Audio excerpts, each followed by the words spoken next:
Në tregun e Kërqovës, qytetarët kishin dalë për të furnizuar për sofrën e Kurban Bajramit. Me qese në duar, ata afroheshin tek shitësit, pyesnin për çmimet, por shumica largoheshin pa bler asgjë. Televizioni 21 bisedoi me disa prej tyre për të kuptuar si po përballen me këtë situatë, sidomos tani kur po afrohet festa dhe shpenzimet janë më të larta, ndërsa çmimet po rriten çdo ditë.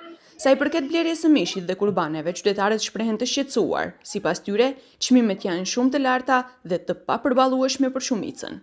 Për 100.000 lartë, në ajo heq, tërma shkon. Kurbane a keni marrë, a menoni të merrni, a janë shtrenjtë? Ku marë kurbane ma 200 euro. Se njerëzit tonin janë të vëbek, s'kanë pare, këta i kanë shtrenë, gjoja, e së në mërrajnë, që ti blinë. Po mishin? Plata, mishin, kur të hajnë mish në shtatit.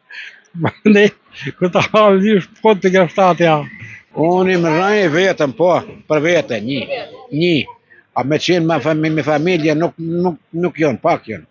Ka vdekë, kanë hypë çmimet shumë.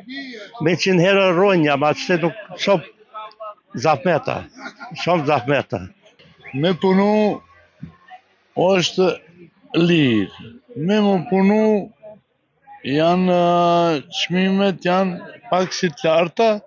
Qytetarët thonë se çmimet e mishit në mishtore fillojnë nga 800 denare sipër, ndërsa është rritur edhe çmimi i kurbaneve. Festa e Kurban Bajramit këtë vit bie më 6 qershor, ditën e premte.